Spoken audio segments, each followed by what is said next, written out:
C'est l'heure maintenant de notre grande interview politique de la semaine. Avec nous sur ce plateau, le président des Comores, Azali Assoumani.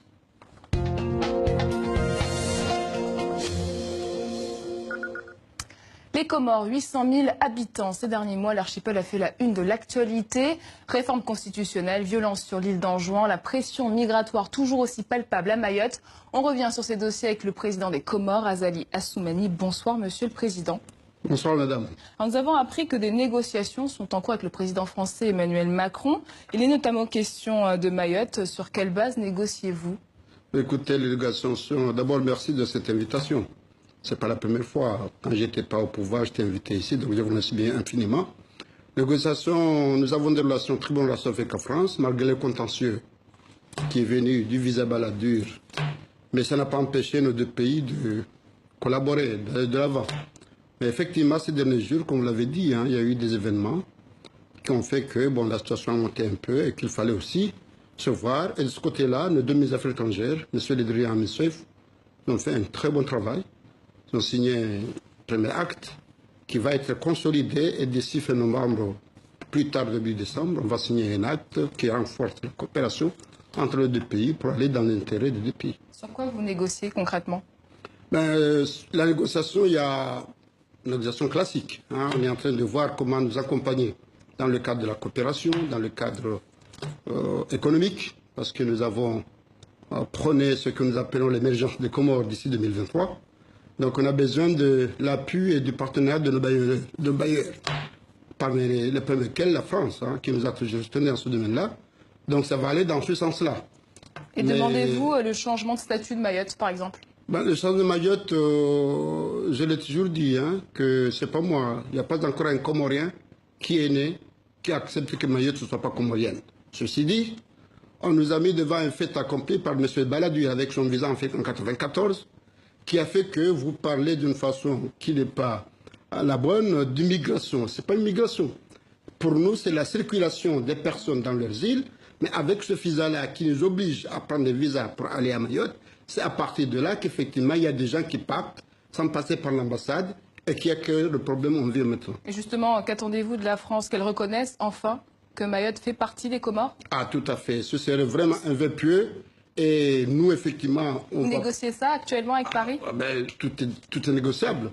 En tout cas, l'ancien président Mitterrand a dit que c'est un contentieux désagréable. Il faut qu'on y trouve une solution.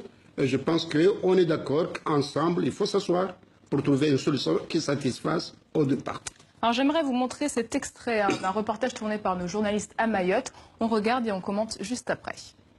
Infrastructure dégradée ou insuffisante et pour les moins chanceux, une case en tôle, sans eau ni électricité.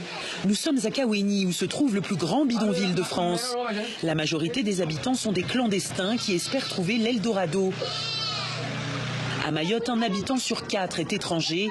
Des dizaines de migrants arrivent chaque jour. Les infrastructures ne peuvent pas suivre. Saïndou et Frahati vivent ici avec leurs 6 enfants. Mes enfants dorment ici. Et moi, c'est là-bas avec mon mari. Vas-y, tu peux y aller. Regarde. Ma vie est très difficile. Ici où j'habite, l'eau rentre dans la maison quand il pleut. Je suis obligé de rester éveillé pour être sûr que la maison ne s'effondre pas. Mais si ça arrive, c'est la vie. Saïndou a quitté les Comores il y a bientôt 15 ans dans l'espoir d'une vie meilleure pour lui et ses enfants nés à Mayotte. Mais l'Eldorado est encore loin. Sans papier, il est obligé de travailler au noir. Je prends ce que je trouve, tout ce que Dieu me donne.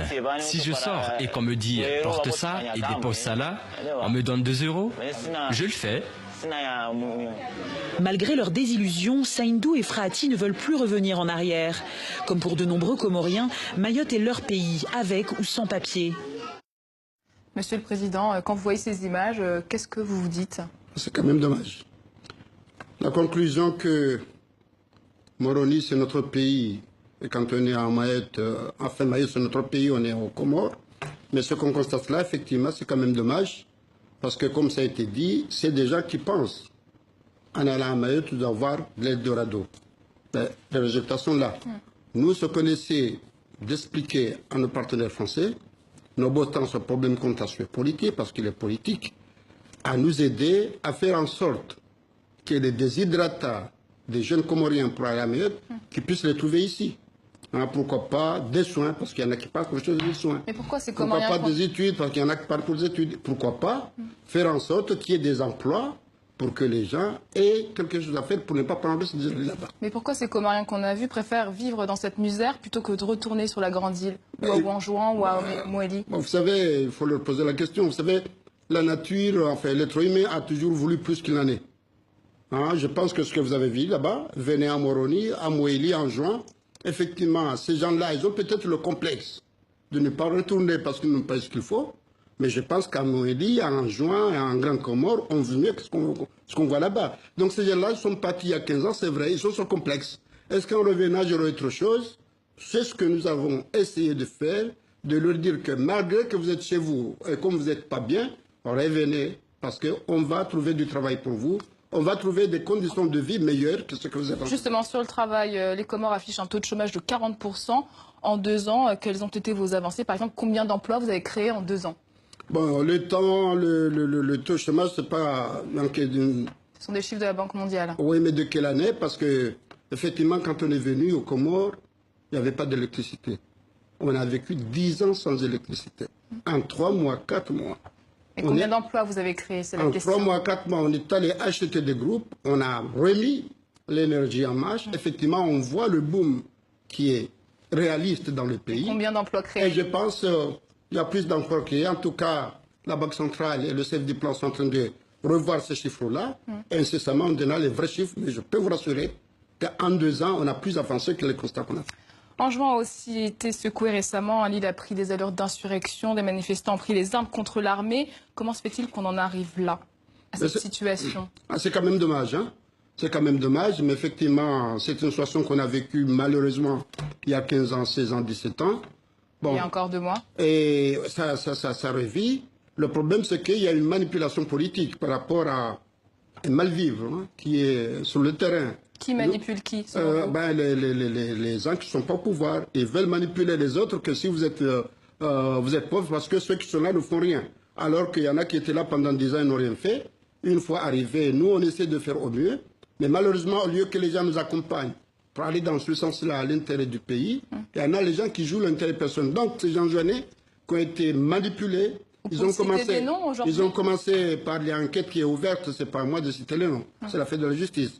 Mais ils ont commencé par barricader les routes. L'armée est intervenue pour sortir les barricades et c'est là, ils sont rentrés dans Médina avec des armes et commencé à tirer. Fort heureusement, et je salue le peuple population comorien qui a été sereine, surtout en juin, n'ont pas cédé. L'armée a été d'une professionnelle extraordinaire. Bon, on a fait en sorte, on les a encadrés, enfin on les a mis en encadrement.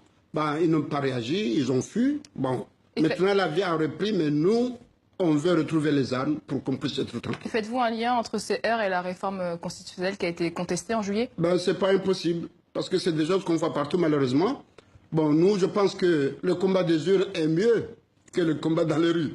Donc, il y a eu des élections, un référendum, on a appelé, les gens ont boycotté. Pourquoi ils ne sont pas venus?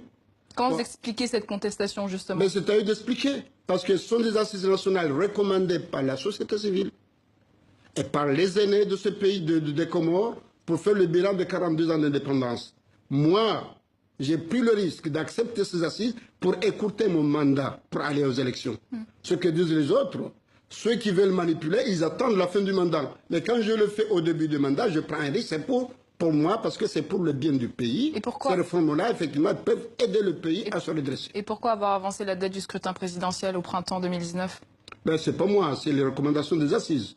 Moi, sont des assises qui sont passées en référendum, le référendum passé. Il y a des dispositions transitoires qui disent que d'ici le mois de juin, les élections anticipées des présidents des gouvernements doivent avoir lieu. Effectivement, c'est sur les recommandations des assises passées en référendum, c'est le peuple qui s'est exprimé ainsi. Et vous serez candidat en 2019? C'est trop tôt pour le dire parce que j'appartiens à un parti et puis à une majorité présidentielle. On est dans une majorité présidentielle. Le moment venu, on va se consulter pour voir qui sera le meilleur candidat. Mais si c'est moi, pourquoi pas. Mais pour le moment, c'est trop tôt pour le dire. Et une dernière question. Votre principal opposant, Abdallah Sambi, est en prison. Donc au printemps 2019, il y aura la présidentielle anticipée. Comment vous comptez apaiser le jeu politique avant cette échéance? Bon, lui, il n'a pas été en prison pour des raisons politiques, hein, parce qu'il est en prison avant même les assises, avant même le référendum, donc ça n'a rien à voir. Il est en prison parce qu'il y a une enquête ouverte sur ordre, recommandation de l'Assemblée nationale, dans laquelle j'ai 2 députés, donc je n'ai pas la majorité, ce n'est pas à moi de recommander, mais c'est l'Assemblée qui a mis en place une structure pour faire ce qu'on appelle la situation économique, pour faire un diagnostic. À partir de là, ils ont envoyé le dossier à la justice, ils ont recommandé, effectivement on a ouvert l'enquête. Il a été cité. Bon, c'est la justice qui a décidé son encarcération, mais ce n'est pas moi. Merci. Azali Assoumani, président des Comores. Merci d'avoir répondu aux questions de TV5 Monde. Merci.